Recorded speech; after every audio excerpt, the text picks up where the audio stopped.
Okay. Okay, good evening, everyone, and welcome to our monthly meeting. Today would be February 24th. Those of you that's watching on Facebook Live or YouTube, we do have a quorum present tonight. We have Mr. To my right, to your left, if you're watching, we have Councilman Julius Buckley. And the empty seat, we have Councilman Roscoe Warwick.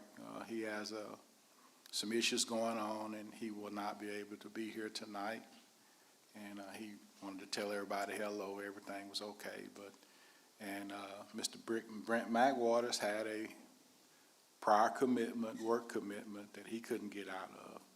But we have Ms. Juanita Lamone, our city secretary, yours truly, our city manager, Mr. Lee Tipton, our city attorney, Mr. Tommy Ramsey, our Ms. Desiree David, councilwoman, and next to her, Councilwoman Rachel Hall.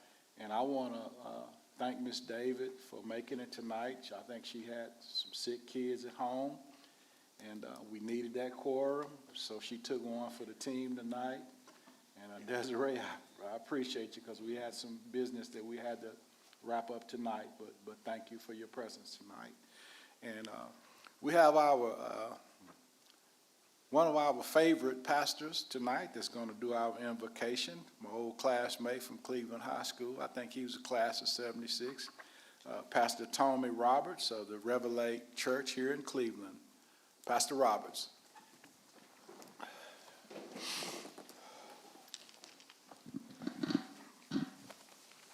Thank you, Mayor Lee, and City Council, city leaders. This is truly a privilege, and we never want to take this opportunity for granted, so thank you so much.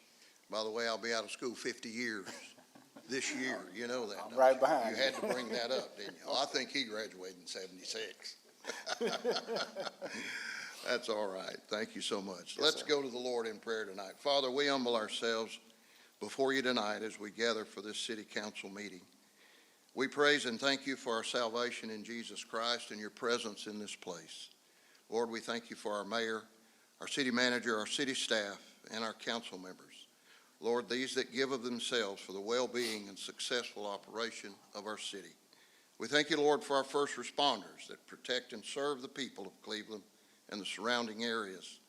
We thank you, Lord, for the great plan that you have for the city of Cleveland. And we thank you, Lord, for the healing that you are bringing into our region. We pray, Father, that your will be done and your kingdom come to Cleveland as it is in heaven.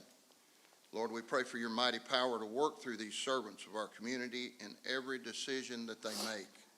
May your truth be revealed and your light shine bright in our community through these anointed leaders. We pray for the unity of our leaders.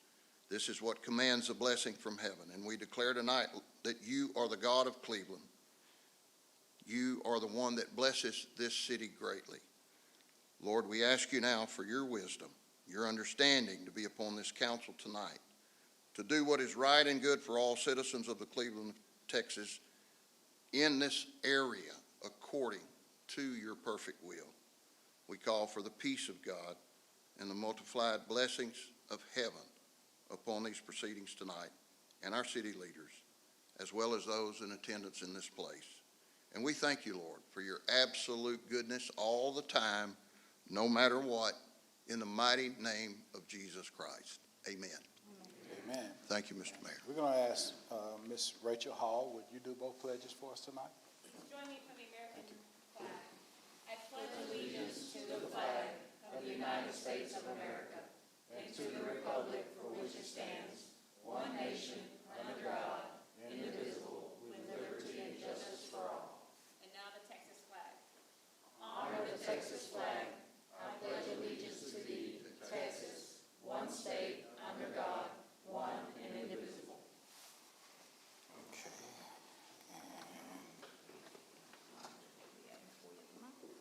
Okay.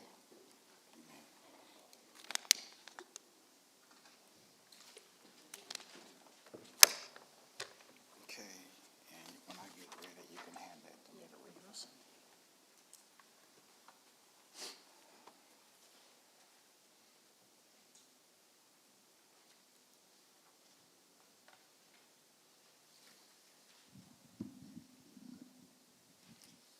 Okay, it's that time for our monthly recognitions. This will be for the city of Cleveland. I say, okay. This is the January 2026 Employee of the Month, Mr. Nicholas Flannery, for your exceptional performance this month in appreciation of your loyalty and achieving company goals. Nicholas, I tell you guys all the time, I appreciate your service. I mean, you running the other day when they had that fire at Reyes. Yes, sir. You was running in and I was running out. So I appreciate you for your courage, man, the way you put it on the line every day. And it's just a pleasure for the city of Cleveland to have you serving. Thank you.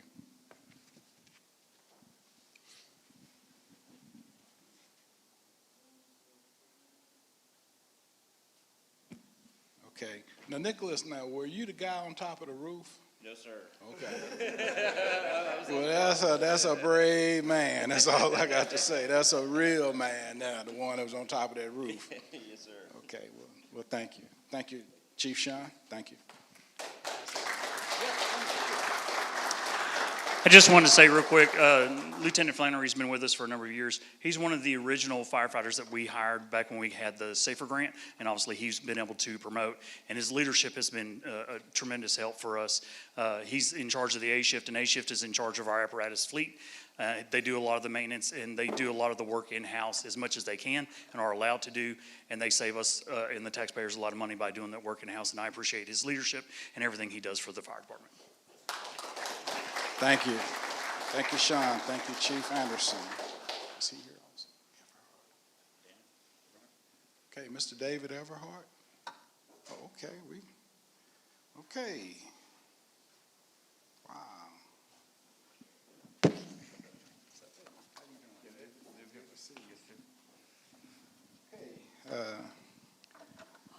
David, I just want to, thank you. This is a great milestone.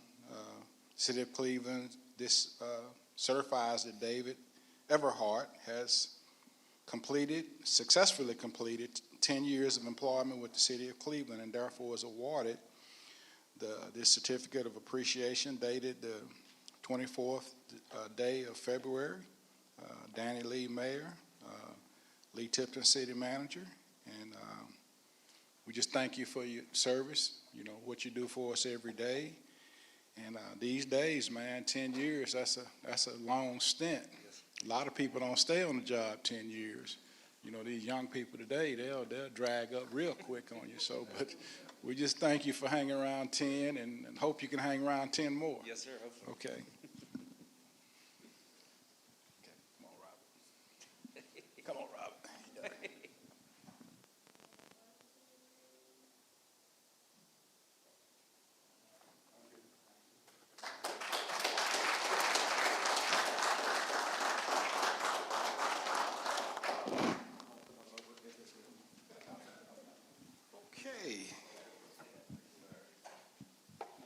this is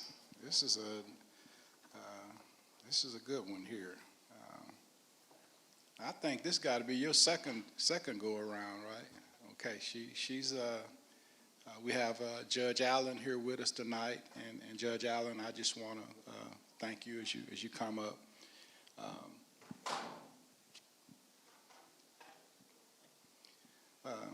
This certificate certifies that Judge Lynn Allen has successfully completed 5 years of employment with the City of Cleveland and is therefore awarded this certificate of appreciation dated the 24th day of February, 2026. Danny Lee, Mayor, Lee Tipton, City Manager.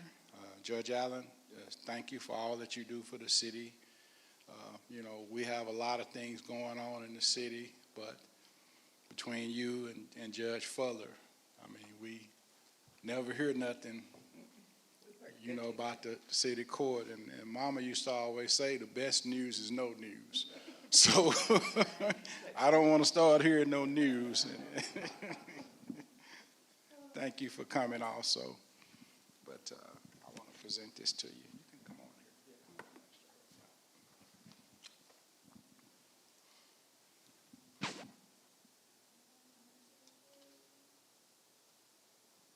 Okay, thank you.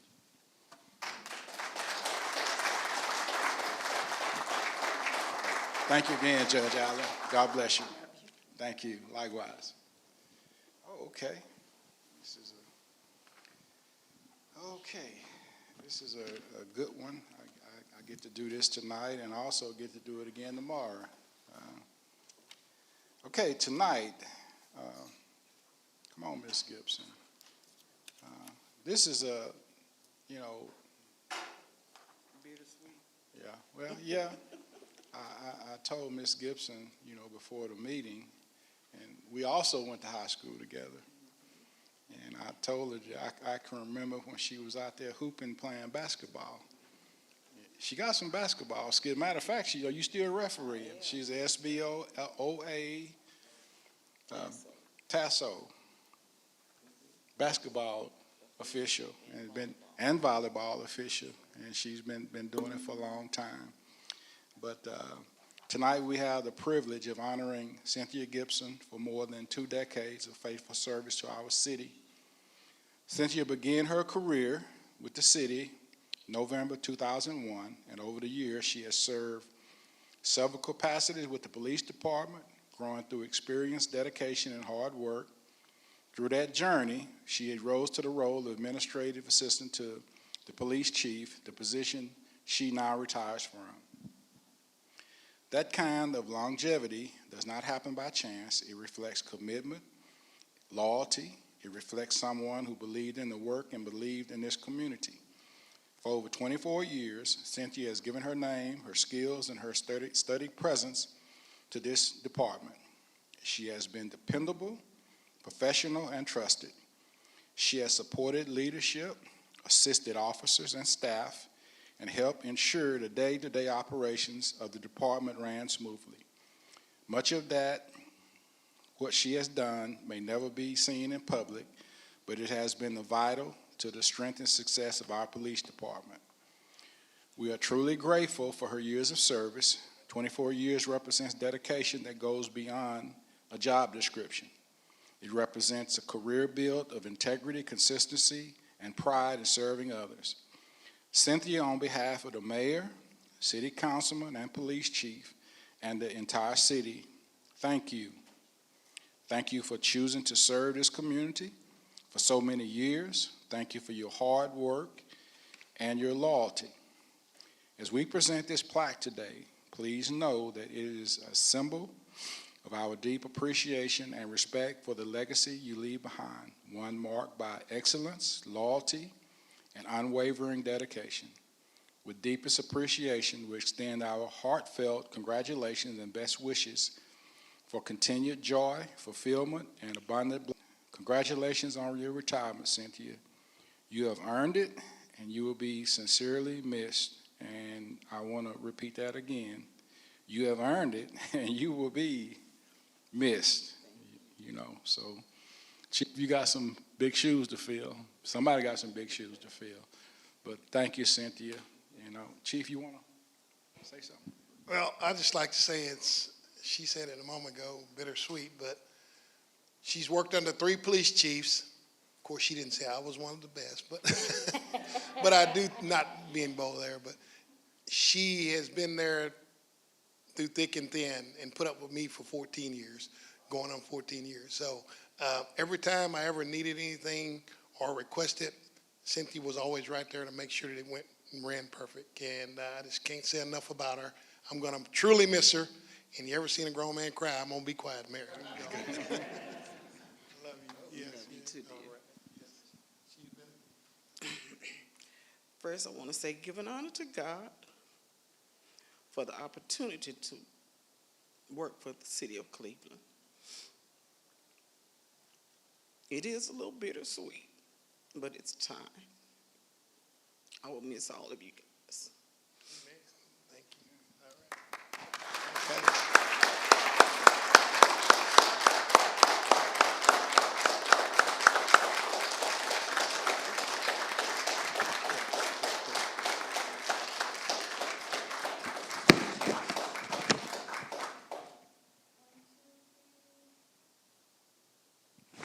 Okay. Okay. Thank you, Cynthia. Thank you, Mary. Okay. Lee. Appreciate you. That's it.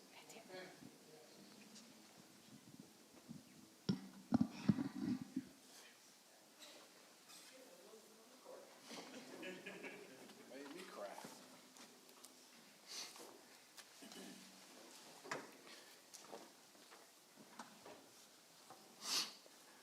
Okay. Okay, we got all the presentations out of the way. Okay, now, item number 5, public comments. Any person with city-related business may speak to council in compliance with the Texas Open Meetings Act. The council may not discuss or vote on any matter raised in public comments unless it is specifically on the agenda to speak with, during the council meeting. You must be recognized by the presiding officer.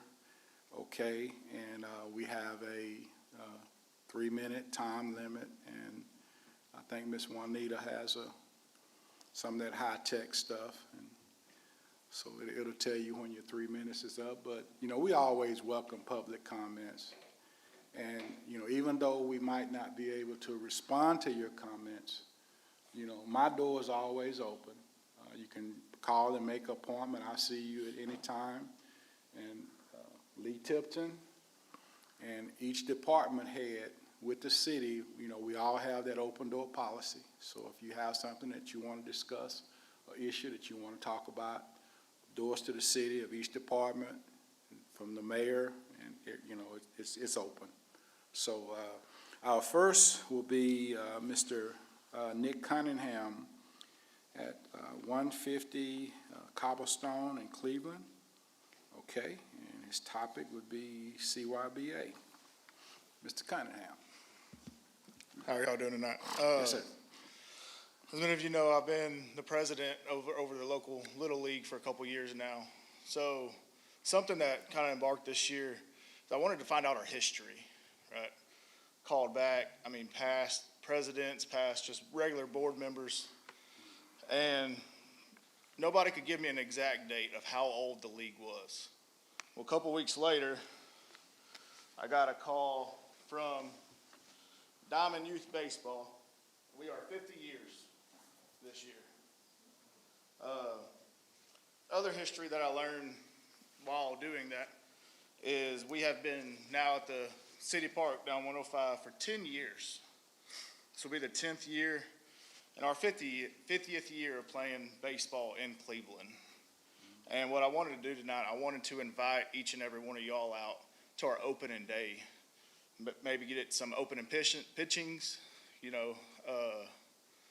just to, we're together in this. I couldn't do it without y'all, and just show our appreciation to it. That's all I have. What's the date on that? March 14th, I'm sorry. Okay, March 14th? Yes, sir. At I what can, time? I want to say opening day ceremonies will start around 8 that morning, but I'll confirm that. I can shoot that over to Lee. And Okay. I think it would be really cool, especially with it being our 50th year. Yeah, I think it's just awesome. So, yeah, shoot that information over to Lee, and we can get Emilio to put it on our city page. And, you know, because we all here for the same reason, man, for our, you know, children. Appreciate what you do, and yes, sir.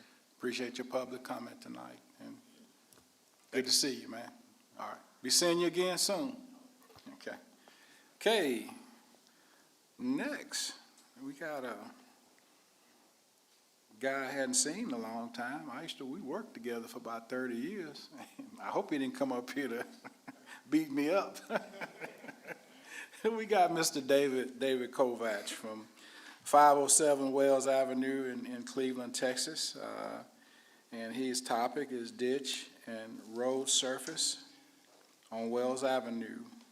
Mr. Kovach. Nice to meet you. This is my first time coming in front of city council, so I'm agreeing with this. I don't really know what to do, so. But I had some concerns about where I live at. Okay. If any of y'all are over my neck of the woods, over behind Burger King and over there and Best Western Restaurant, I live over there. I have 3.5 acres there, and there's been a lot of activity here lately. I don't have much of a road as it is, but I have these water trucks coming up and down the road, I guess, to get water out of fire hydrant. And my road is going to whatever. It's getting tore Yeah. up pretty bad. So my concern is, what are they gonna do about it once this is all over? Are they gonna refurbish that road? Or is it gonna just stay like it? I'm not gonna have a road in front of my house. That's the first issue. Okay. You know, I deal with a lot of issues. I got the homeless people on top of me. I got 18-wheelers down there that's not supposed to be down there. I got wild hogs digging up my yard. I got people stealing my car, or my parts of my car. I got people down there that pitching tents on my property, you know, and I get no satisfaction out of it. I pay a lot of taxes. Okay, I pay that 3.5 acres there, and it's on the freeway, so you know, you can imagine. Okay, plus right next to it is my grandfather's. His 6 acres he had on the same side, that's over there. I pay on that. On the other side by the Holiday Inn, his land over there. Pay taxes on that. Outside of Cleveland, 135 acres, I pay taxes. I'm getting tired of my taxes going up every year and not getting anything for it. Okay? So whether this is the place to bring this up or talk about it, whatever, I don't know, but I got it off my chest. And I would like somebody, I've tried to call and be reasonable. I've called the Public Works twice, and both times I was told I'd get a call back. I never did.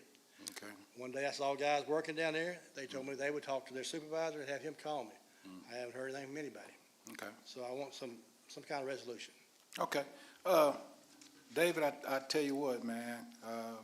Matter of fact, yeah, okay. But Lee will get your number, but what you talking about the trucks. Matter of fact, we have on our agenda tonight, you know, about the trucks, you know, and the heavy trucks in Cleveland, and it's going on, and we feel where you're coming from. Well, I said, I don't have much of a road. It's already fallen off Yeah. the ditch. And Yeah. the gas company came through there and dug it up, and it never got fixed back. And then, Yeah. you know, and then this 18-wheeler comes down there and goes through the ditch and blocks the water up in front of my house all the way back to the house. So Yeah. it's just a mess, and I Yeah. mean, you know, just want something done. So Well, you know, I'm easy to get along with. You know that. oh, yeah. Well, but, you know, like I said, that's something that we're in the process of working on, you know, our city streets. And we got issues with the heavy trucks. If you look at the 59 exit right there by Walmart, or the exit by Quick Trip, if you don't need a front end alignment, you go through there a couple of times, you will need a front end alignment. But we working on that with TxDOT, and also, like I said, we have something on the agenda tonight about the you know, something to do with the heavy trucks that's tearing up our streets, and you know, whatever we can do to kind of help out with that. Well, this road is not supposed to have any 18-wheelers or big trucks on it. It's not ready for that. Yeah. There used to be a sign there one time that said no trucks allowed, but that's long gone. Okay, but Lee will get your information, All right. and well, we have your number right here, Yeah, I even know. and we'll get with you on that. Okay, thank you very much. Just stay in touch now. Okay, Yeah. appreciate Stay in your touch. time. Thank y'all. Okay.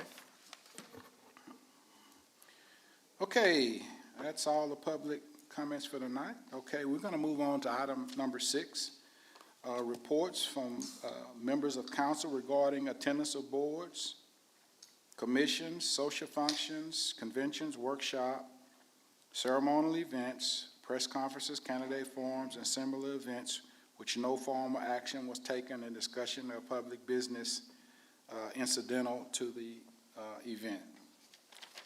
Okay, I'm going to start on my right, that'll be your left, and Councilman Buckley. I'll just thank you to city staff, first responders, and everybody for all y'all do to keep the city safe and run as smooth as it can be. Okay, is that it for tonight? Okay, Miss David? No comment tonight? Ms. Hall? Thank you, Mayor. Yes, I have a couple of comments. I was able to attend the HGAC regional meeting for the state of the region recently. There's a lot of information provided and shared with us. We, as Liberty County and the city of Cleveland, we are a member of the HGAC regional government. There's a lot of things going on in the Houston-Galveston area with our ports, with a lot of partnerships and things. So I just wanted to say that we have a lot in the area, and if people don't know what all is going on, if they want to follow HGAC and be involved and informed, you can at least follow them online and catch the things that they post. They do a pretty good job at keeping people informed. And so I won't summarize the whole meeting, but there's a lot of positives going on in our region. The second thing I'd like to remind everyone of is our early voting is currently underway. And again, in comparison to Harris County, that has like record-breaking numbers right now. I know our Liberty County numbers are pretty low, and I'm hoping that more people get out. Instead of a couple hundred, maybe a couple thousand. For our primary elections, there are a lot of important positions, judges, representatives, all sorts of things for the primary. So again, early voting is happening right here at the Civic Center and other locations. You can find more on the website for the Liberty County Office of Elections. But early voting is till February 27th, and election day is March 3rd. And I just remind everyone the importance of voting, whoever you vote for, to use that right and that privilege. And that hopefully we get some more numbers up. And then the next thing would be as a reminder that after this election is over, of course, we have our local elections, and to be sure that you're looking out for the ones coming up in May as well. And that's all that I have for now. Thank you. Okay, Rachel, while I got you, I just want to, I spoke with you earlier, and I just want to congratulate Rachel Hall and Miss Desiree David. And I had a chance to speak with Councilman McWaters last night, and I want to congratulate all three of you. Brent, I hope you looking, or you'll probably see this tomorrow or something, but he's still working. But I want to congratulate you all on being unopposed in the May election, and that makes me feel good. It makes me feel proud. I tell people how proud I am to serve on this council. We're a young council, with a lot of energy, a lot of diversity, a lot of new energy, new ideas, and I think it says a lot when you go 2 straight years and have all incumbents run unopposed. And I feel like that this council has worked very, very hard. Our staff have worked very hard to gain the trust of our taxpayers here in Cleveland. And I think we have accomplished that. And going forward, we're going to do everything in our power to maintain that trust, that you've entrusted us with. Now, we do have one position, position 6, and that'll be the new seat. And we have 2 candidates running for that, which Mr. Cunningham spoke earlier, and Dr. Clark. So, do your research. I mean, we still got, a couple of months, but, start doing your research, and, we just want to continue doing what we've been doing. We're on the right track. you know, with our city manager and our staff. I just can't say enough. Okay, but speaking of staff, I also want to take a moment to recognize two outstanding departments whose work continues to strengthen and move our city forward. First, we are proud to recognize the City of Cleveland Finance Department, led by Finance Director Pam Harrison, for being awarded. She kind of shy, but it is what it is. You earned it, and I'm gonna recognize you. You know, I know you camera shy, but we gonna you earned it. But Pam Harrison for being awarded the Government Finance Officers Association Certificate Achievement for Excellence in Financial Reporting for fiscal year ended in September 30, 2024. This marks the 5th consecutive year the City of Cleveland has received this prestigious honor. This achievement reflects our city's commitment to transparency, accuracy, and the highest standards in governmental financial reporting. It represents long hours, which you do the long hours, because I passed through here last Saturday, and I told Barbara, what is Pam doing up here on Saturday evening? But, you know, that's how you work, and we appreciate that. You know, don't think it's not appreciated and recognized. But long hours, careful attention to detail, and a deep responsibility to our residents. Under the leadership of Finance Director Pam Harrison, the Finance Department continues to demonstrate professionalism, accountability, and excellence in service to this community. We are grateful to her and her entire team for the city's dedication and the important role they play in maintaining the city's financial strength. Okay. In addition, we're also proud to recognize our Developmental Services Department, led by Emilio Liverio, Director of Community and Economic Development, for receiving the Economic Development 2025 Excellent Recognition Award. This recognition honors communities that demonstrate creativity, leadership, strong partnership in advancing the economic development and enhancing the economic vitality.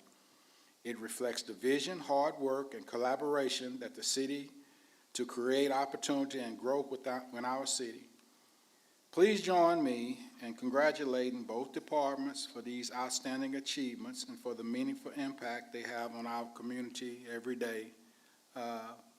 Thank you to all our staff. But on these recognitions, I want to thank you all, because what we're doing is very noticeable, you know, and I tell Emilio and Victoria and Ashley and Courtney and Heidi, and with the Cocoa Crawl and the Log Jam Fest, so many new ideas that we have going on, new stuff at the library going on, and it's just I just thank God that I have the best seat in the house, you know, to see the good things that we have going on in Cleveland. And I appreciate the two that got the awards, but also I appreciate the whole staff, and also my guy next to me, you know. He's doing. Now I'm talking about this one. I'm just happy to be a part of this team. I thank God every day, you know, to just, you know, I had the best seat in the house, and I just thank God about it. Okay, that's all I have on the comments. Okay, we're going to move on to item number 7. We're going to table that, item number 7, that's public comments. Public hearing, rather. We're going to table that. Do I have to read that, Tom, or they just? Okay. We're just going to table the item number 7 until further notice. Okay, now we're going to move on to our consent agenda. All consent agenda items are considered routine by City Council and will be enacted by one motion. There will be no separate discussion on these items unless a council member requests an item to be removed and considered separately. Okay, so we had a quorum, everyone, I'm sure they've had a chance to look at the agenda, and now I'm looking for a, Mr. Mayor, yes, ma'am? I would like to remove item number 11 and 12. Okay, And other than that, I move that, to pass the consent agenda other than number 11 and 12. okay, I have a motion by Ms. Rachel Hall. Second. Okay, and I have a second by Mr. Julius Buckley. All those in favor? Okay, motion carries 3-0. Okay, All right, thank you, Mayor. On item number 11, this is in regards to our local Brazos Transit District. I don't know who, I guess, Mr. Tipton, are you the one I'm directing my comments to? Yes, ma'am. Or Me and- questions? Okay. Me and City Secretary worked on it. Okay, great. One comment that I'm just a general comment is, I'm hoping that we're able to get the information out that we have this for our residents. I think it's a phenomenal thing to have, especially in our small town. I think a lot of people don't know about it. But I noticed that within this contract, it said, to continue services as is. And I'm wondering if we could get quotes or something, information about how to extend the hours. If I remember correctly, this is just an 8 to 5 public transit system. But I know I have witnessed some of our senior citizens on fixed incomes in the evening at Walmart trying to wait for medication, having to call an Uber for $30 or $40 to come out of New Caney to take them home. And if there's something that we can do to find out about an extended evening hours, or maybe a Saturday morning, just to be able to provide more service to all of our residents and to let more people know about it. And if it's feasible, maybe we can move forward with extending it and being proactive and sharing the information. And if not, then of course just pass it as is next month, if that's fine. okay, now Rachel, since you commented on number 11, I want to add to that. Okay, we have had issues in the past. They do serve the seniors, our Cleveland Seniors Building, and, we've been having issues. They need to stop. The driver needs to stop and go inside and make sure that, a lot of the seniors in wheelchairs. And I've seen the bus just drive through and slow down and blow and wait about, 15 seconds and drive off. But the people at the seniors building, it's either too cold to stand outside or it's too hot to stand outside.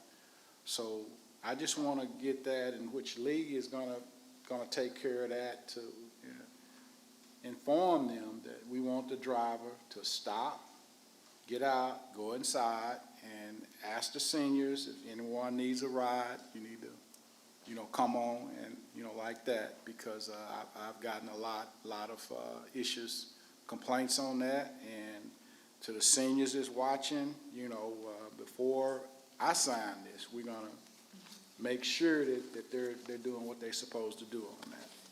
Absolutely.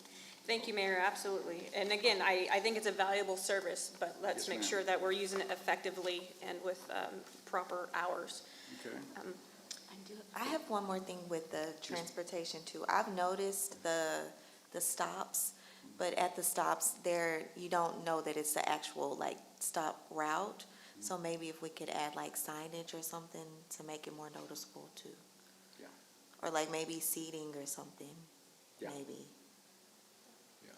Good idea. We, going forward, we gonna try to, each year try to tweak, different things, try to improve on stuff. We noticed that we fallen short on. Like I said, we have tenure here now, and we not, having turnover every year. So, now that, we at least got y'all got 3 years, so we'll be around for a little bit. But we're gonna tweak some things on that, with the bus route and the stops and with the seniors and stuff. Okay, you wanna go ahead, number 12? Yeah. Yes, sir, thank you, Mayor. All right.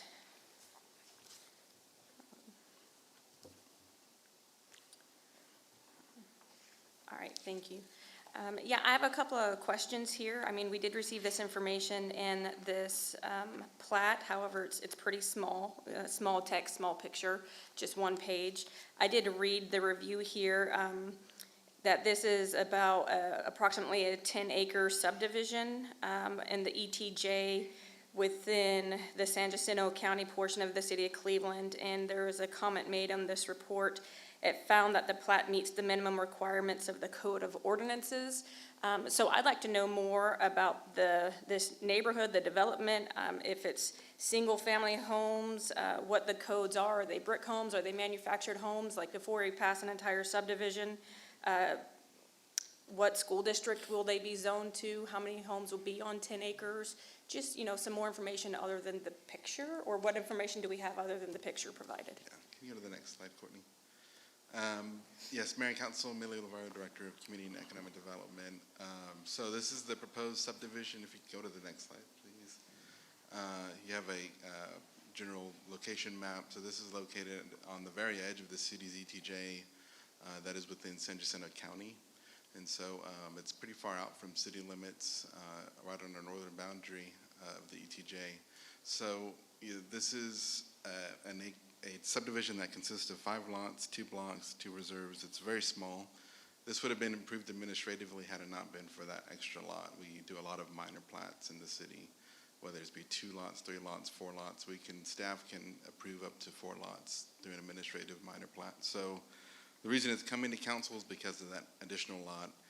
But I presume, and based on the information provided in the application and discussions with the surveyor, this is most likely going to be for single-family development. So it's semi-rural, kind of about 500 feet from the freeway there. They're in a water supply corporation, so that Mercer Water Supply Corporation will be the water provider there. I assume that they're going to do septic. I believe this is within the Shepherd ISD School District.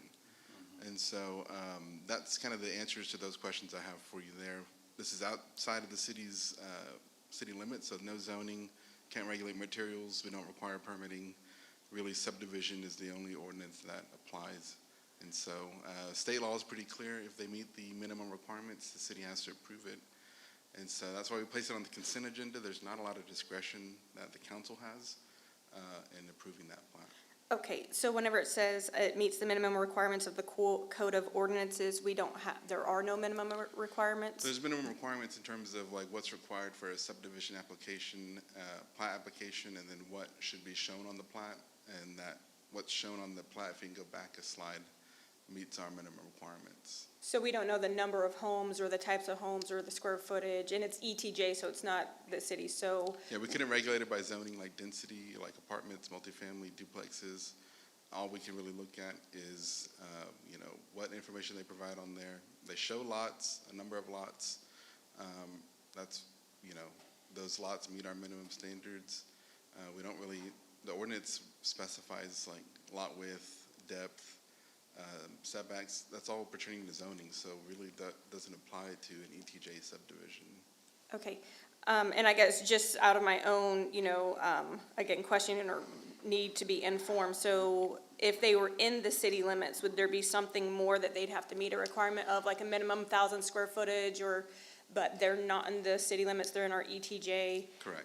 And we're not providing water or sewer, and they're not Cleveland ISD, and so we're working with them through the ETJ, and it's passing with us? So like our subdivision ordinance, state law, allows cities to enforce subdivision regulation in the ETJ to help control growth around us. That's not necessarily within our city limits, so this is that example. Give it a few legislative sessions, we might not even have this ability to do so. So this is what we're able to do for now to help control growth in our periphery, but it's very limited on how we can regulate that growth. Okay, so did I understand you correctly? You just said that the city could put some requirements on it, but minimal requirements? Very minimum requirements. I would say our ordinance captures a lot of what we can do. There's not much that our ordinance doesn't cover in terms of what we can't do, but just to go back and answer your question, yes, it's not in a zoning district. We can't assess zoning requirements on it, land use restrictions of that kind of magnitude. Okay, so, yes. To be clear, even if it was in a zoning zoning through a subdivision plat. The subdivision plat is purely to subdivide the land for lots. Okay, And if it meets the requirements, there's little discretion. so this is just for the land, not necessarily Right. the buildings, the structures? When- Yeah, state law has some requirements. When you go to divide land, you should do it via plat and convey it via plat, rather than doing like selling land through meets and bounds descriptions through a deed. This is the cleaner and actually the prescribed, legal way of doing that. So this is creating legal lots of record, making sure it has access to a public street and very minimal requirements. Okay, well, yeah, thank you, and I understand that. I guess this could have been an administrative thing. I know this is a similar story, though it's in ETJ or, county. Within Liberty County, we have some developments within the county that they were kind of told also that we can't do anything about it, you legally can build here. Well, there's been different standards of building depending on where they are building in the county, and I want to make sure that we're saying that they met the requirements of the code of ordinances from our city, that one, what are the code of ordinances and what standards are they meeting to make sure that we have quality housing in neighborhoods and plots and things that are good for growth, but don't necessarily, anyway, so is that information also available online? If I want to know the city's ordinances for how to build, I find it on the website? Yeah, on our homepage are some buttons. One of them says Code of Ordinances, and that'll take you to Municode, which is kind of the software, like the system that houses all of our ordinances that are adopted into the Code of Ordinances. So chapter 126, I think, one of them is subdivisions, and so that's prescribed there in the ordinances. And the average reader would be able to go online, find out, and say, hey, what would a subdivision look like, and kind of find it easy to navigate, easy to understand in the language presented? Or it's Yeah, just person kind of, Yeah, a person of ordinary, disposition. Most of the time, a surveyor is the one who deals with these ordinances. Someone has to hire a surveyor to draw and stamp this record, and so a lot of times the surveyors are the ones that interpret it for their clients, what needs to be done. okay, so last question. So San Jacinto County is not going to come knocking on our door in the future and say, why did you approve this plot, and look at what it's done to our county, and, like a negative kind of I don't thing. think so. We have some requirements and things in place. And I'm assuming this is overlapping subdivision approval, so San Jacinto County would also have to approve the plat? Okay, Is that how it's? I is think that it how has a spot for Commissioner's Court approval. Yeah, 'cause usually in the ETJ, the city will approve under its subdivision ordinances, but they'll also have to get approval from the county. okay. And sometimes cities will have the county do that for them in their ETJ, sometimes. Yeah, we don't have an interlocal with San Jacinto that I'm aware of. Okay, yeah, maybe that's something to look into. Okay, that's all for now, thank you. Thank you. Okay, now I'm gonna go back and do number 11. I have a motion for item number 11. Mr. Mayor, I make a motion that city staff inquire about the contract with the times of services, the signage, and entering the senior center as a longer stop, and making sure that they're aware that the bus is there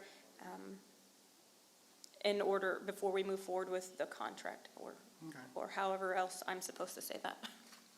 Okay. Okay, I have a motion by Ms. Rachel Hall, and we took the notes on that. And I have a second by Ms. David. All those in favor? Okay, motion carries 3-0. Okay, item number 12, approval of final plat of K Park, Section 1, approximately 10.5527 acres, situated in San Jacinto County portion of the city of Cleveland. Extraterritorial jurisdiction, generally located along Sherwood Drive, approximately 450 feet from US 59. Make a motion, we approve item 12. Okay, I have a motion by Mr. Buckley. Second by Ms. David. All those in favor? Okay, motion carries 3-0. Okay, we'll move on to our regular agenda.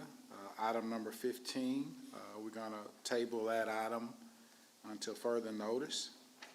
Okay, item 16, authorizing the city manager to grant exemption to Section 30-150 of adopted Code of Ordinance concerning requirement for permanent structure prohibition of portable buildings.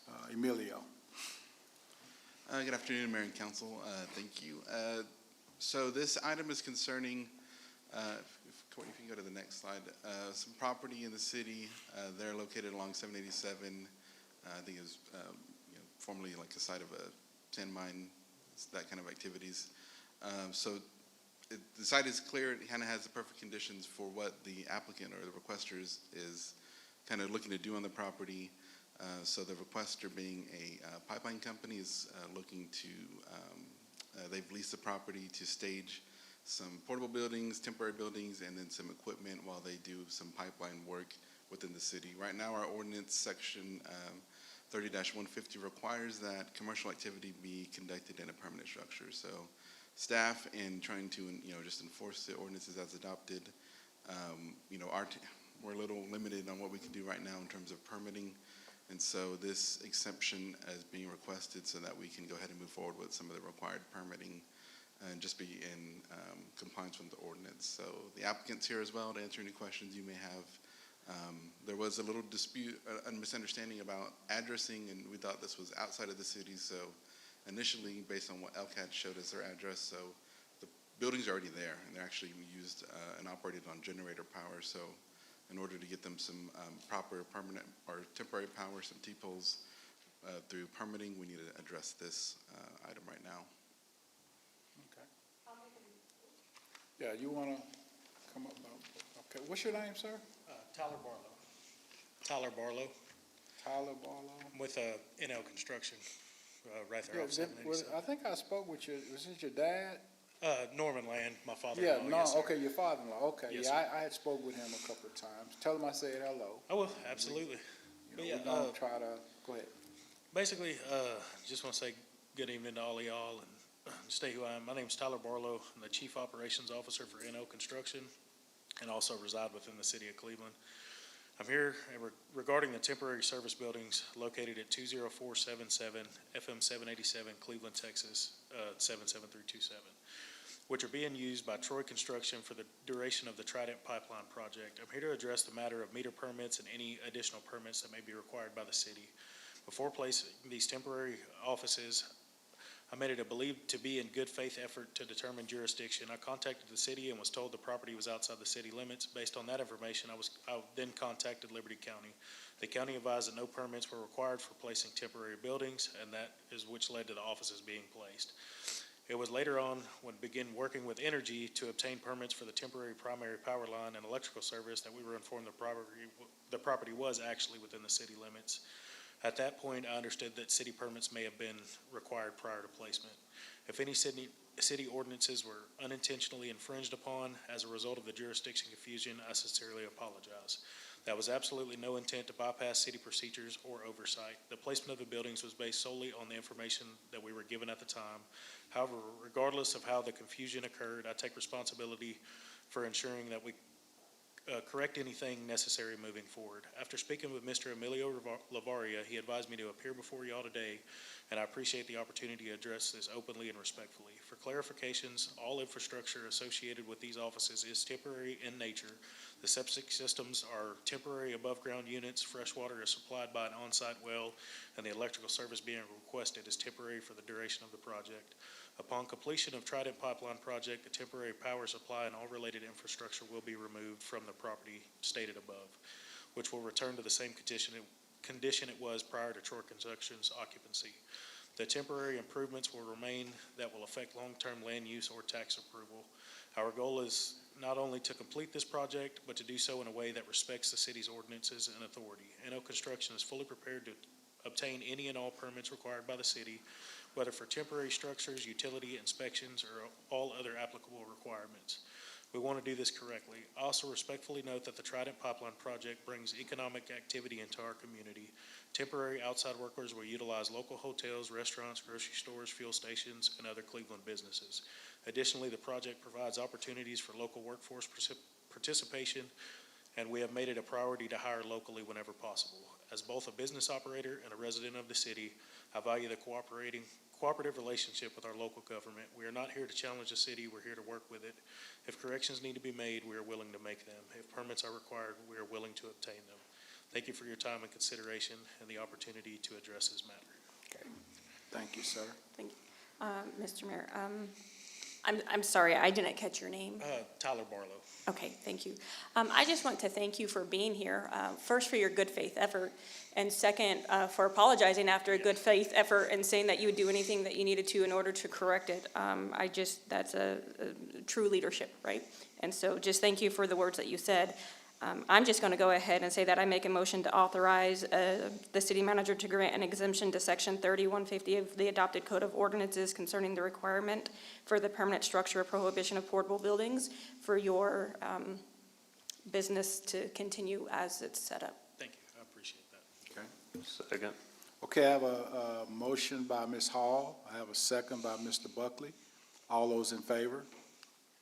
Okay, motion carries 3-0, and appreciate you, man. Appreciate your Yes, sir. efforts. And I appreciate y'all. tell your father-in-law I said, I you will. know, wish him well, man. Like I said, whatever inspections, whatever y'all need Yeah. from me, Mr. Emilio has Well, my like contact information. y'all stay a while, man. Buy gas and Oh, yeah, eat. I'm here locally. We've been doing business, like I Hey, said, my man, father-in-law. I told your father-in-law, that's a win-win. Y'all stay as long as you Oh, yeah. want to, man.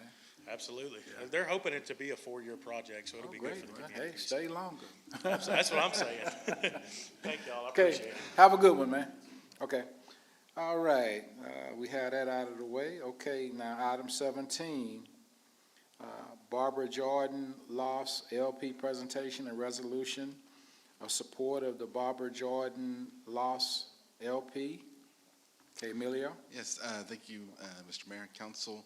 So I'm just going to tee it up for the developers team, and they're going to make a presentation. This should look and feel a little similar.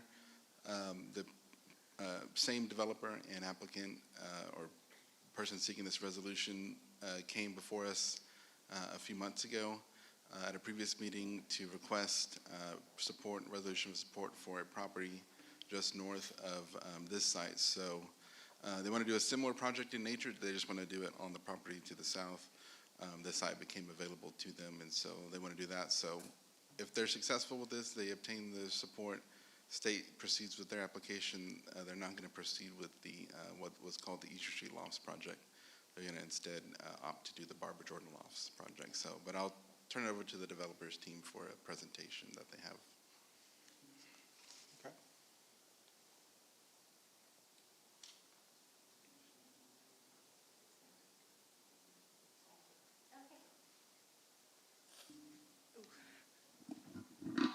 Sorry.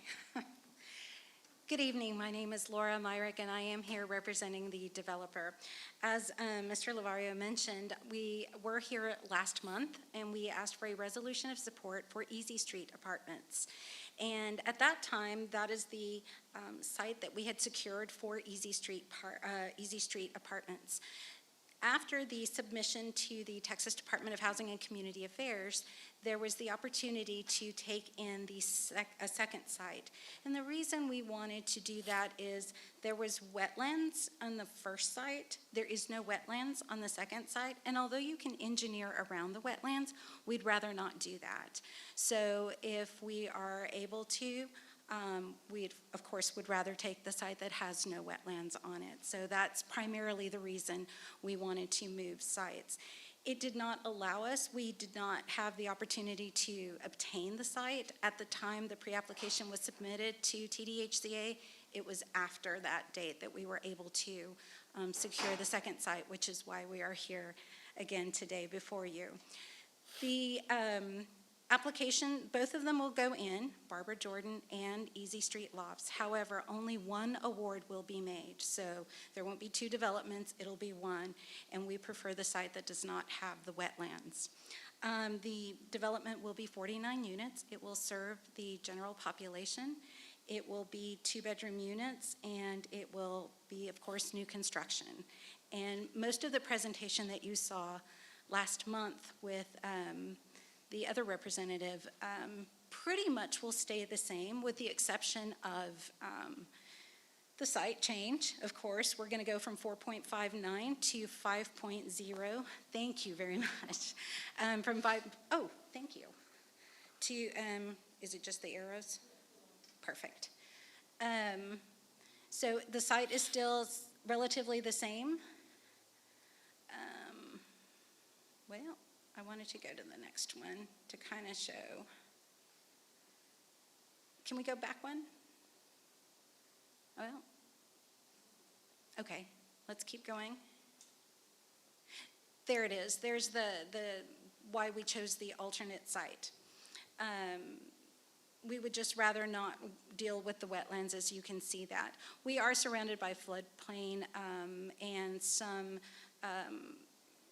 flood zones, but this site is outside of those areas, and we feel that, again, it would be much better for the development. Again, we have 49 units. I believe the last presentation said it was between 39 and 49. We have settled on 49 units, and we will have amenities, and I think the outside shows a dog park and walking trails, and so it's substantially the same. We are just moving it to a different site. I think the other thing that we took into consideration was parking and how we would do the parking, and that is also for the emergency vehicles that would come in. We understand that that was a question, and so we did talk to our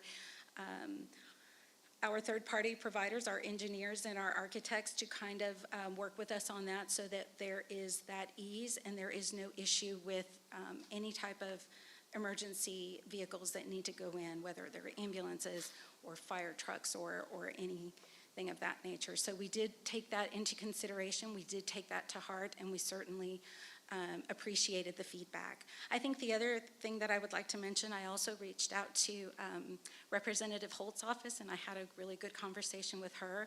She also gave some feedback on some of the programs and services that we can provide at the development, and we appreciated her feedback as well. Okay. I am happy to answer any question that I'm able to. Bless you.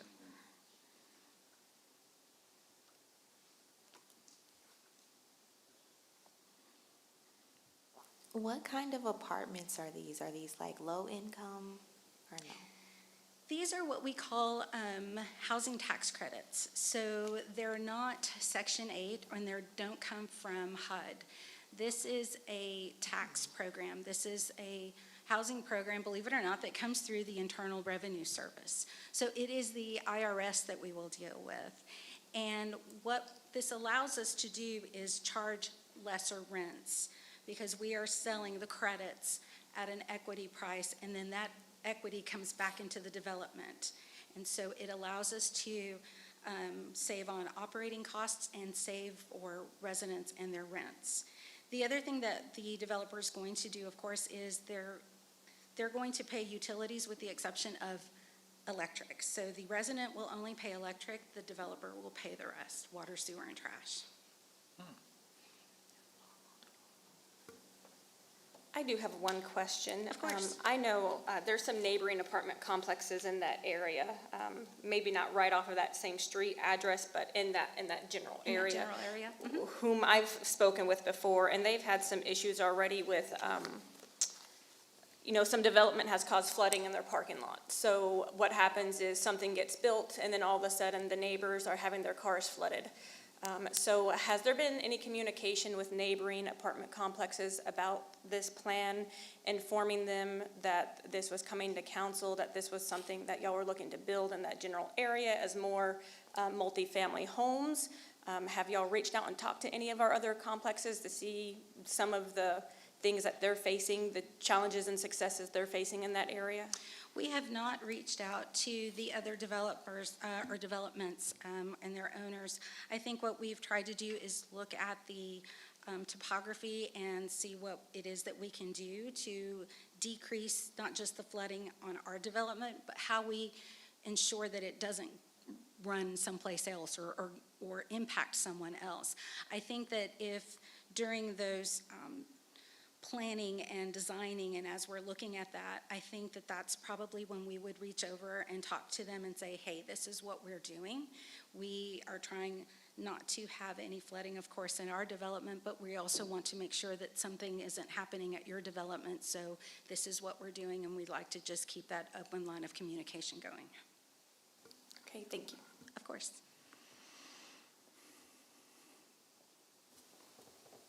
I think the other thing is that when the last representative was here, it was, I don't believe it was quite zoned, so we do have the zoning of high density now.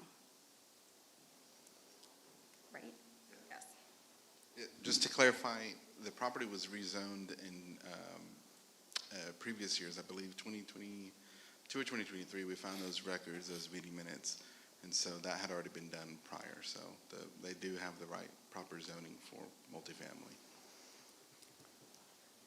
Make a motion, we approve item number 17. Okay, I have a motion by Mr. Buckley.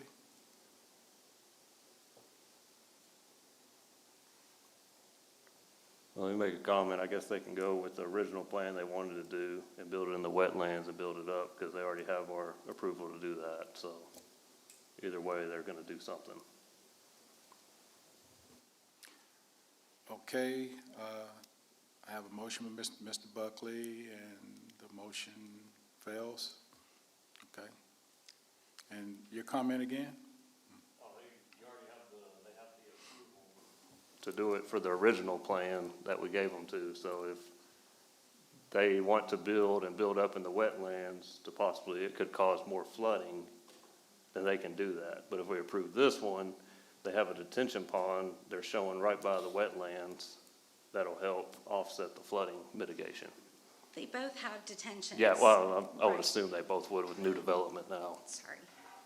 Yeah, and another comment is that, like I said a moment ago, so it's already entitled for multifamily. So this is a developer who's showing some good faith early on because they need our support for this housing tax credit project. Somebody could do a by right apartment development, much higher density than what they're showing here, and not have this kind of public dialogue about what they intend to do. So that should be a consideration as well. Okay. Okay, we're gonna move on to, yeah. Okay, we're gonna move on to item 18, authorizing the city manager to update, execute a Chapter 380 agreement by and between the City of Cleveland, Cleveland Economic Development, and BBS Cleveland LLC regarding a tax reimbursement economic development program. Did this work?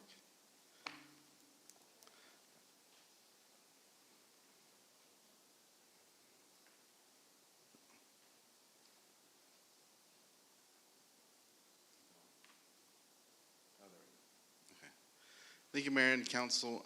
So I'll do a little kind of introduction to this. So the developer, BCS Capital, is seeking a Chapter 380 agreement to offset some development costs associated with developing a new quick service restaurant asset here in Cleveland on the property that we'll show later on in the presentation along South Washington. So what Chapter 380 is a state statute in the Texas Local Government Code that allows the community to engage in economic development programs of various types and frameworks. So what we're talking about this evening is a Chapter 380 that would allow the city and EDC to participate in a sales tax reimbursement. So our participation in this would be reimbursing a portion of those sales tax receipts.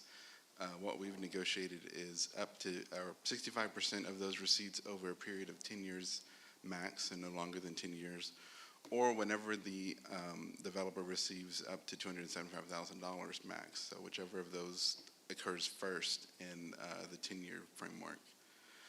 And so we did, can you go to the next? It's not working. So this item was brought to the Economic Development Corporation Board, and it was voted unanimously on their February meeting for approval of the 380 agreement. The board did discuss a number of impacts that this project could have on other existing small businesses and wanted to be mindful of those concerns and considerations. And we had, lengthy discussion. Our streaming wasn't working for that meeting, but I did want to kind of provide just a summary of what we discussed, kind of the positive aspects of what this development could offer. It would provide additional jobs, mostly for high school youth.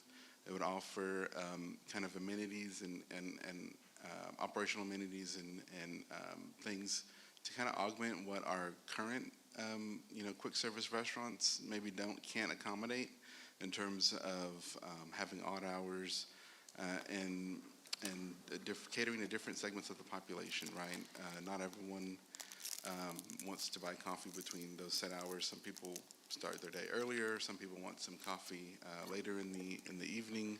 And so this user, which is Seven Brew, if I didn't say that earlier, we're going to get into that later. They're able to offer those things to the community. And the community, the reality is that they've previously expressed demand for this type of use. Some chains like Starbucks and Dutch Brothers. And so this is a way of meeting that demand. And another consideration that's not bulleted is that this specific property is really unique in its size and its configuration. So not a lot else can go on there besides a quick service restaurant of this kind of footprint. So if you go to the next slide. That's kind of what I wanted to highlight. And I'm going to turn it over to Jack Berger, a partner with BCS Capital, who can also talk about the project.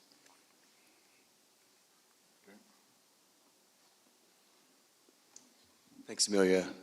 Council, good to meet you guys, and thankful to be in Cleveland. So a little background, BCS, we're a local Houston-based retail developer. We develop land across suburban Houston. We really focus kind of on growth markets and areas before they really, hit their stride, if you will, or before like HEB shows up. So we bought this land about 3.5 years ago. The reason we bought it is because we think that we have the best undeveloped piece of property for retail, which is really our focus in the city. We wish it would have been developed sooner, but we still have confidence in it. The biggest issue, as Emilio mentioned, is the size. It's a small tract. It's 0.58 acres. And maybe we can go to the site plan. And so or 0.56 rather. So we've had issues finding tenants that make sense that could fit.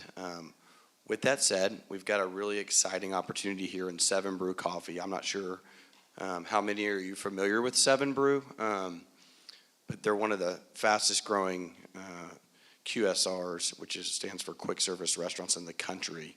But I think more importantly for the city, the reason they've been successful is because they've gotten in the cities, they hire local high school kids, and it's a true community.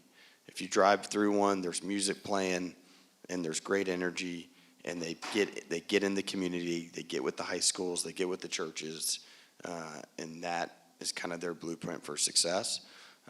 We've done a handful of these deals with them. We just completed one with the city of Orange that had a economic incentive similar to this one, and I encourage the EDC to talk to them if they want it, but it's been a huge success. The mayor's daughter works there. She loves it, as an example. So I also want to mention, when we structured this deal, and typically we come talk to city council way before we are today. I think timing with the holidays and everything kind of pushed things back a little bit.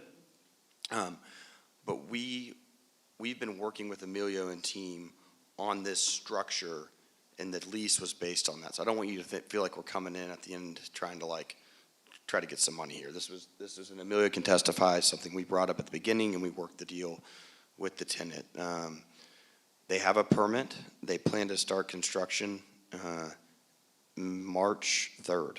So we're very imminent, and we're hopeful we can get this approved tonight and get going.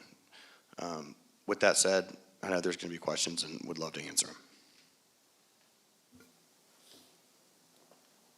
I have a couple of questions, some just for clarification. So you're asking for 65% of sales tax to be reimbursed for 10 years or until you reach $275,000. That's right. So essentially, you're asking for $275,000 to bring the coffee shop to the city. Do you know what your projected expected sales are annually for a Seven Brews when we have several mom and pop coffee shops, and their services provided already? Yeah, we should have, I don't know if we have, we can back into it, but I think we're going off their average unit volume or just shy of it, which is around 2.4 to 2.5 million. So you believe that every year you're going to sell $2.4 million worth of coffee in the one shop? Yeah, so they're one of the largest growing national groups. They've got over 350 units, so this isn't just a put your finger in the air situation. There's data behind this. Oh, absolutely. Yeah, I yeah. 100% So believe we feel, that. yeah, we feel good about it. You know, there's obviously concern. I wouldn't say concern.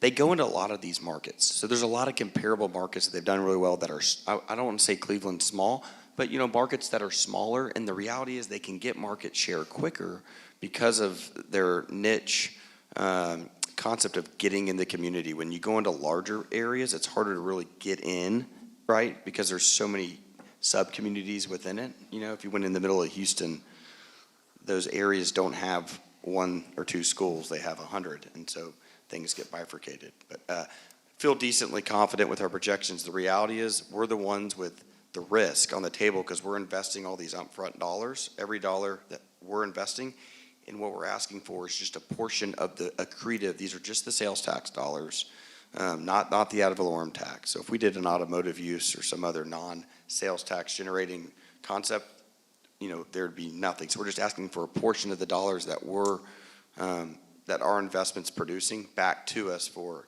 that 10-year period of time. Okay.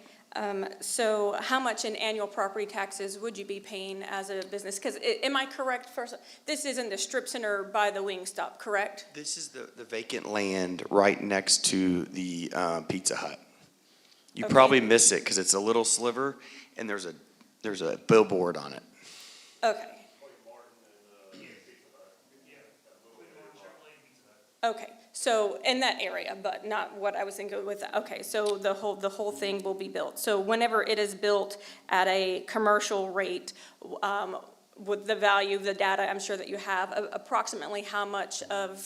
We've got right here our projections, year one just shy of 6,000, and it kind of shimmies up about $300 a year. So the ad valorem or the property tax value is about a fifth of the sales tax. So, you know, you're still looking at an accretive sales tax of roughly $13,000 a year, day one, plus the full property tax. Okay, so our property tax is from year 1 through 10, somewhere from roughly $6,000 to $9,000 a year. Correct.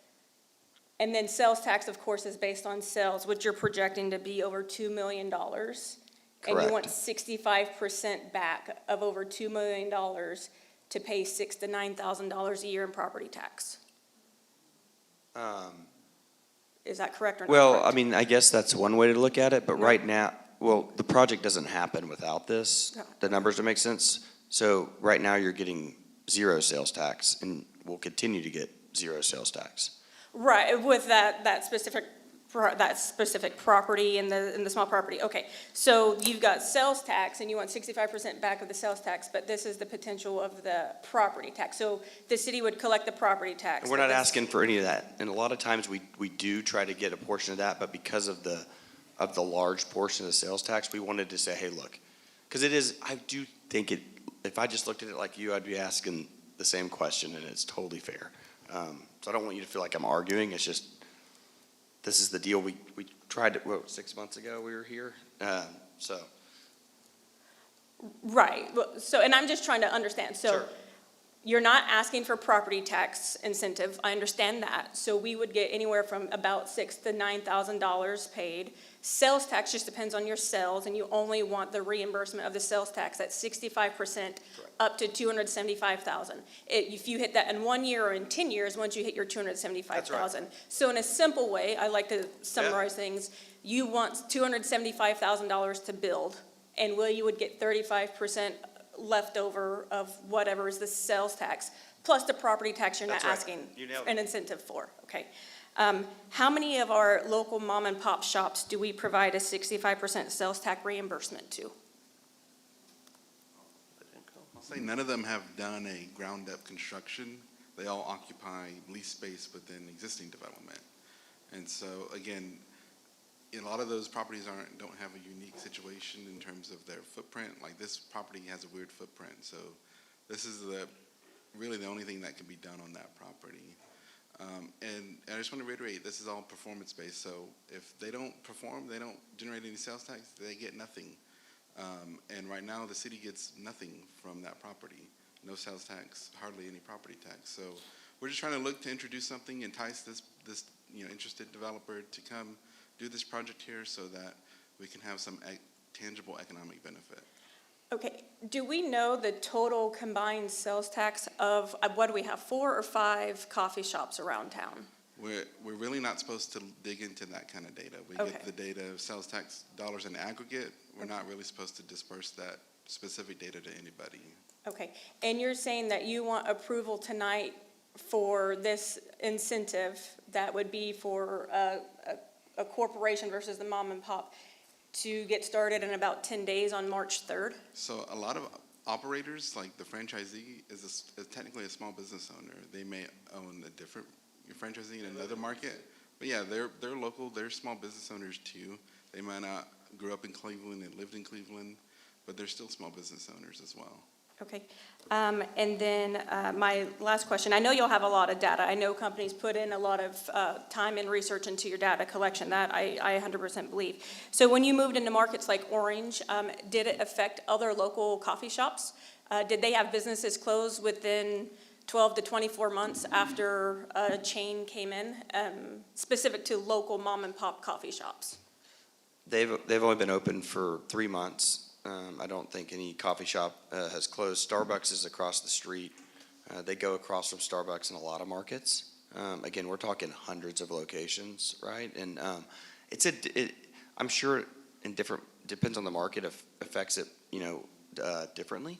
But overall, both concepts are doing really well. It's a different customer than a core Starbucks customer. But yeah, there's always impact, right? As cities grow. I go to city council meetings at least once a month. We're working deals in Montgomery and Magnolia and Manville and a lot of these growth markets, and that's really always the tug of war. It's how do you grow? How do you grow, but grow in a way that you're protecting the right people, but also not preventing growth, right? And stopping businesses from being able to come in and doing business. So. With that said, I'm sure that there's been local groups that have closed, but this is a drive-through only. They have no dine-in. So if you're looking for like a local shop to go plop your computer down and do a little bit of work, and this isn't the spot. You're driving through. They do a lot more than just coffee. I would love for you to go check out. I think their closest location is over on 242. Just east of I-45, if you haven't had a chance to try it. But overall, this is I think a big winner for the city. It's a piece of land we've owned for 3.5 years. There's nothing else that we could do on it today. There obviously could be down the road. So the way we see it is, yes, this is a partnership. There's a give and take, but you're getting some sales tax in the short term with once we are done after 10 years, or hopefully sooner for the both of us, it's 100% to the city. We're bringing an amenity to the city. We're creating jobs, and we're creating sales tax. 35% day one goes to the city. On top of that, we own the land across the street. We bought the old Dairy Queen. Activity breeds activity, and we're excited about what this development and just the pure amount of traffic and energy that it'll bring does to the value and the interest on the property across the street. Can you bring up the slide back with the employees and pay? And then also, are they fixing Jordan Street or improving Jordan Street? We don't have access. Don't have access to it? Okay. I was just curious because I know it's on the backside. That's fair. How many projected employees are there kind of for each 7 Brew? Just averagely. I think you're talking, what is it, around 20 plus or minus? So around 20 jobs that would bring to the city. Plus or minus, I can get you an exact number, but. I mean, just kind of give or take somewhere around that number. Plus or minus 20. Okay. Emilio, I have a question in regards to a Chapter 380 agreement. How typical in the market for coffee shops is a 65% reimbursement within the Liberty County or surrounding areas? Like, for instance, we did get a Starbucks in Liberty County out in, I believe, Liberty. So how, and I'm sure 380 agreements are very common, but percentage-wise, how does that size up to the market for coffee shops with reimbursement? 380s are common, but they're also variable. So every community can do a different kind of 380 with all of the nuances that they want. They could give 100% for 10 years. It just depends. The comptroller has a website where you can look at any community's 380 agreement with any party. We would have to upload this 380 to that database as well. So the data's there. We don't go combing through it. I might look at it whenever we're drafting one to see what other communities have done. But I have friends in my, fellow EDC directors. We all do this. We engage with this kind of incentive work because it's kind of a necessary kind of tool that you have to utilize if you want to attract the growth and the right kind of growth. And like I said earlier, they're going to offer something that some of our other coffee shops can't offer in terms of expanded hours on the AM and the PM. So that's something I need that they're meeting. They're going to capture a market that's not even being catered to right now because those shops are just not open during those hours. Okay, what does the city have to lose in letting them, because the property is just sitting there. Yeah, the There's property's nothing sitting else that can be It's not put productive on that property. economically. So there's I mean, tax it's so base that small, we're I mean, what else losing you out gonna on. put on there? The impact of the effect on other smaller, small business mom and pop shops? Well, if that's the case, just tell every big business that wants to come in that they can't come because there's mom and pop shops of everything. We have multiple restaurants. If a big chain wants to come in, we're gonna tell them they can't come. We have multiple grocery stores. We're gonna tell only one of them can come or one can rebuild. I mean, you can look at it multiple ways, but the only way we're gonna get any type of growth is if, and there's people I've seen that it's been posted that Seven Brews is coming, and there's multiple people that were excited that it is coming. I understand the small businesses, yes, but there's a lot of people that are still gonna go to them and go sit inside because they have events they put on, they have different things they put on for the city, or, for their thing. And they're still, I still think they're gonna run perfectly fine. Right, and back to the question that I asked prior, Emilio, I don't think that I heard the final answer. Is 65% average for reimbursement, or were you explaining that there's not really an average because any city can make any agreement that they want from 0 to 100%? Right, it would be hard to quantify that, but without going to, 275 counties worth of data, it's just not feasible. for us. Yeah, just local, But yeah, like there's not a Liberty real County. average, like it can vary. Or regional, so, Yeah. okay. All right, thank you. That's all the questions that I have. Thank you. Thank you, guys.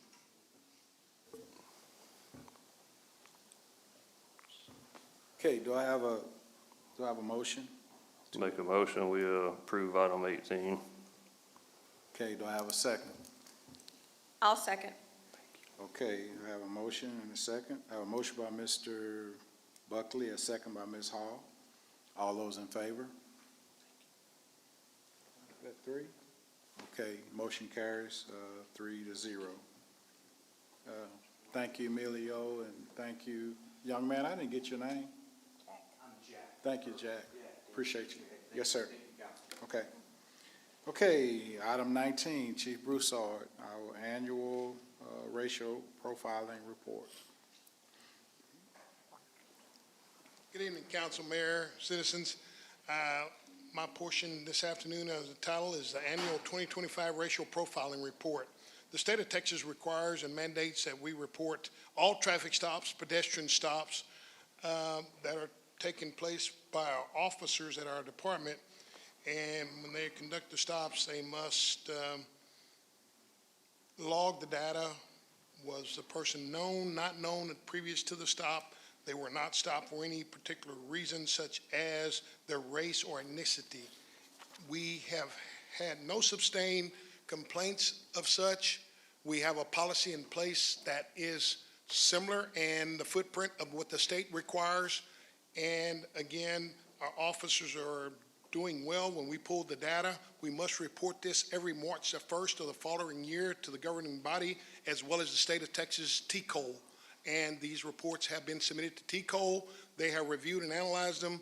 I've not had any calls back from them that they see any particular errors or concerns.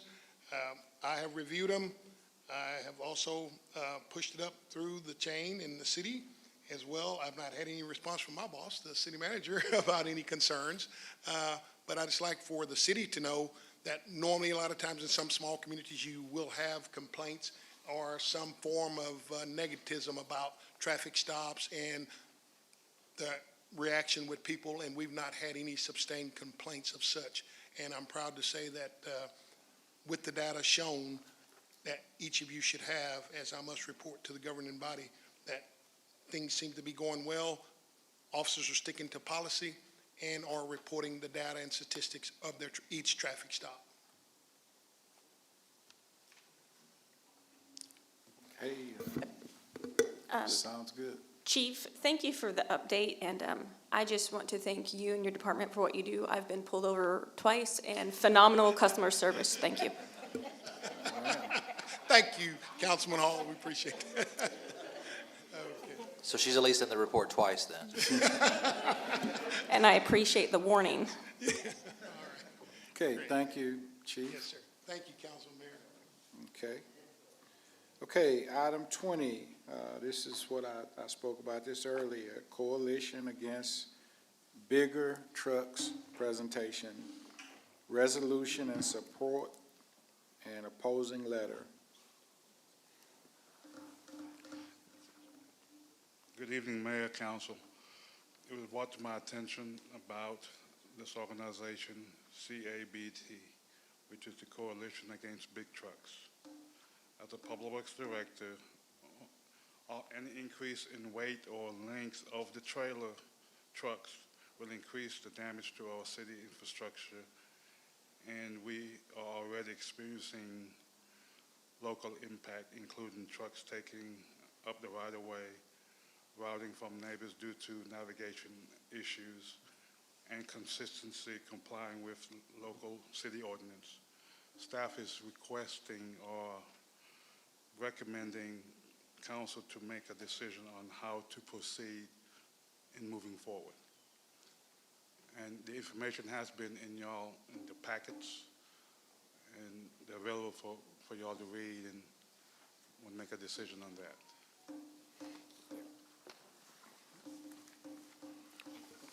Okay, I've looked at that the last month or so.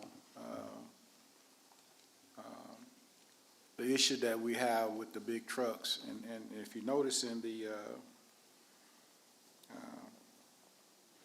on the agenda, it's the Coalition Against Bigger Trucks. Right. Not the trucks Not that the we truck have now, but they talking about Even bigger. approving bigger trucks. And the trucks that we have now are absolutely killing us. Right. Like Mr. Kovacs spoke earlier about the trucks Going down those side going roads. down the street, and now they talking about approving bigger Bigger trucks. And that it's not doing Cleveland any favors at all. I agree. And I just want to, I hope everyone, council really takes a good look at that, because, right now, we having a hard time, just maintaining what we have. So it would be my recommendation that, we sign that resolution, Now, do we have to do that tonight, Lee, or is it up? I mean, you could obviously table it. We could bring it back up in the next council if you want people to go out and get some more information on it. Yeah.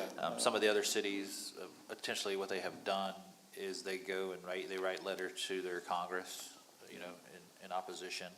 Yeah. Essentially, as a city or for council to decide is we could either write a letter in support of not allowing bigger trucks in the future, or you could essentially stay neutral and not have any Well, voice in the matter. Like I said, I know we got two that, you know, unfortunately couldn't be here tonight, but I just, I don't know if that, if it's, I don't know if by waiting a month, I don't think that will make any difference. You know, we waited until everyone's here. But I just like for everybody to take a look at that because, you know, at this point, I don't, you know, get a chance to vote on it, but the trucks that we got now are not doing us any favors at all. So you And- just want to keep it neutral, just and- the same way it is now? Now, I like to put a limit, you know, what I'm saying is the trucks that we have now, okay, but they talking about Bigger ones. bigger trucks. You know, that's what I'm against. you know. Mr. Mayor, with the bigger trucks, because, I mean, there's a lot of information, but are they speaking in like weight capacity, like an 18-wheeler that weighs Yes, more? It'd Length- be length and- bigger length and weight. length-wise and weight-wise. They're Okay. talking triple trailers to some Yes. extent. You know, I think we've had an issue for years with heavy trucks destroying roads, blowing through red lights, stop signs, all sorts of things going on roads that there was a no truck area. I 100% agree with what you're saying, Mr. Mayor. My only question is, does this affect our BNSF development in any way because of how they service, what they'd be doing to transport, to put a resolution about bigger trucks? Like, do they need bigger trucks to move whatever they're moving for that development that we have coming in versus some of the effects of the bigger trucks on our roads? That's the only question I have, is what a resolution impact that development agreement, that business that we have in place? I mean, I would assume currently with what they have, they should be able to bring everything into that development. I mean, the only reason I think they would increase it is just to increase load size. Because I mean, and to transport, you know, a little bit less of a load for somebody to do more load, or more for one person as opposed to less drivers possibly. So I would assume with what they have now, they should be able to handle it. I mean, you're still gonna have to get, if you have a large load, you're still gonna have to get, you know, all your permits and stuff to move it, so. Right. And if you look at that one slide, it shows how much longer it takes them to stop. And that's, Yeah. two car lengths is a lot. Yeah, I mean, I'm in agreement with you is what I'm saying, as far as like an opposition to bigger trucks. That's my direction. I don't know if we're gonna vote tonight or next month, either way. I just wanna make sure whatever our vote is doesn't impact a trucking industry with a storage facility that's going to be utilizing trucks. This would just be a symbolic gesture from the city of Cleveland if you're for or against it, essentially. It's kind of a lobbyist kind of, it's to go to help so the state does not go in and allow this to occur, that all these cities and organizations are saying, we don't want it, is essentially kind of what this is. Well, I'm in agreement with Mr. Mayor, so whether we move forward now or when Well- everyone returns. y'all wanna go ahead and do it tonight? I mean, to me, it's a no-brainer. I mean, you know, cause we, you know. Yeah, cause, like I say, just take that 2025 exit a couple of times and I'm just telling you, man, it ain't nothing nice. Yeah. Yeah, that's what I'm saying. I mean, you know, well, can I entertain a motion then? I'll make a motion that we oppose the bigger trucks with a resolution from the city. Okay. Okay, I have a motion by Ms. Hall. I have a second by Mr. Buckley. All those in favor? Okay, motion carries. Okay. Item 21, authorization of city staff to submit grant application HB 500 with Texas Water Development Board. Mr. Meadows. Good evening, council. As you know, we've been hitting hard with grants this year, so this is another great opportunity for the city. Texas Water Development Board put out the House Bill 500 to go out for, it's a one-time they appropriated $1.38 billion in a one-time general revenue for water supply and wastewater infrastructure projects for cities and communities and stuff like that. So what we're asking for tonight is the city, or council's approval, if we can go out for the procurement process and looking for RFQ and RFP for this grant opportunity. This is a 100% funded project, no payback. I make a motion that we authorize city staff to submit the grant application for HB 500 with the Texas Water Developing Board at 100% grant. Second. I have a motion by Ms. Hall, and I have a second by Mr. Buckley. All those in favor? Motion carries. Hey, keep them coming, man. When you say that zero, keep them coming, keep them coming. Okay, item number 22, consider approval of amended restated tax resolution 2026-01-20-04, authorization, publication notice of intention to issue combination tax surplus revenue certificates of obligation taxable 2026A in connection with receipt of financial assistance from the Texas Water Development Board through the Clean Water State Funding Revenue Fund and approving other matters incidental thereto. Good evening, Mayor and Council. This item is a repeat repeat agenda item presented to you guys. Last month, when you guys approved it, there was a posting requirement that was missed. It had to be posted in the newspaper and online. We posted it in the newspaper, missed the online publication.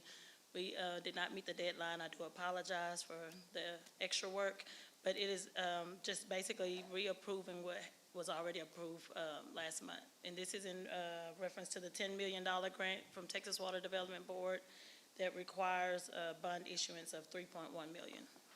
Okay. Yeah. Yes, exact same thing for 20.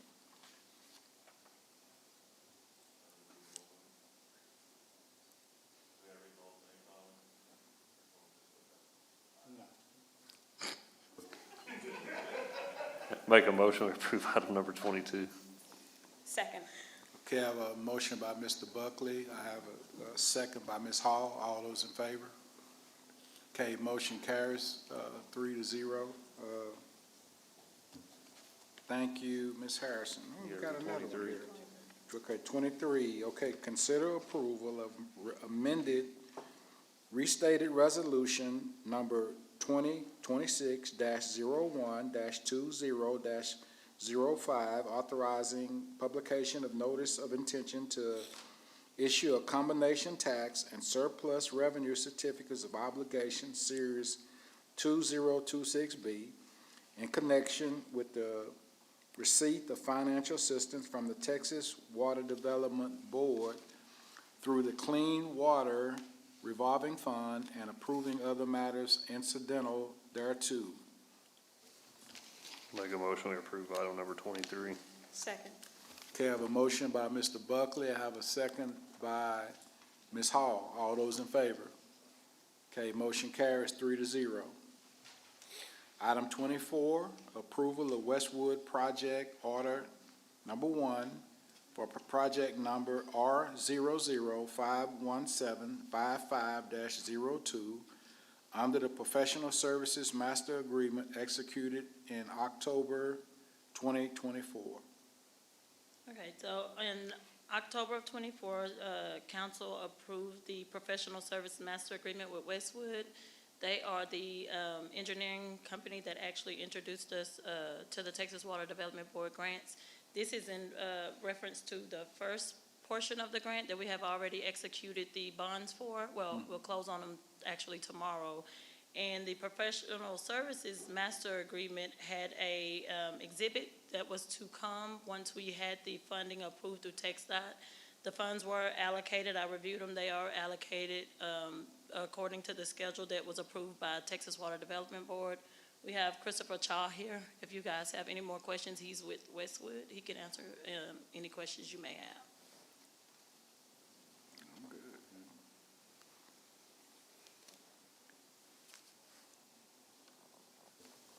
Make a motion to approve item number 24. Second. Okay, I have a motion by Mr. Buckley, I have a second by Ms. Hall. All those in favor? Okay, motion carries 3-0.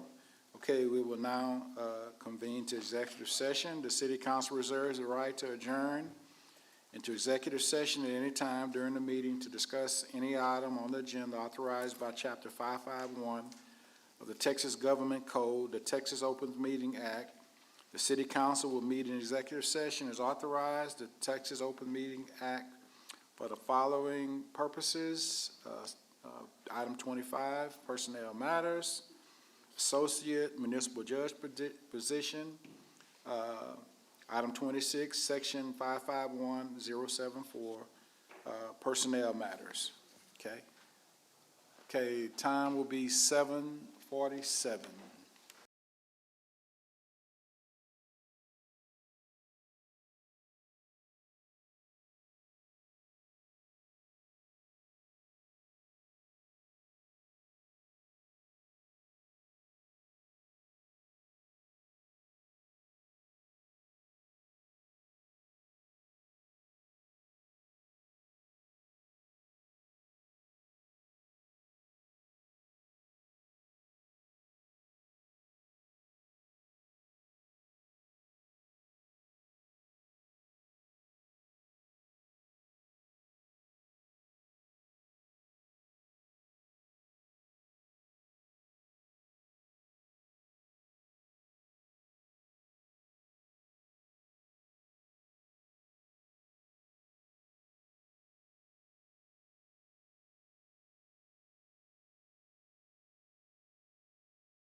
Convene at 8:07.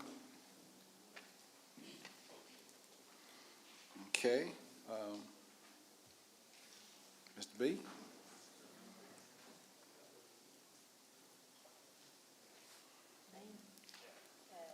Lynn Allen. Make a motion, we keep Lynn Allen as Associate Municipal Judge position. Second. Okay, I have a motion by Mr. Buckley, I have a second by Ms. Hall. All those in favor? Okay, motion carries 3-0. Make a motion, we adjourn. We can go. And once again, thank you, Ms. Desiree. Thank you for taking the league for us tonight, because we sure needed you. Appreciate you. Yeah, thank you.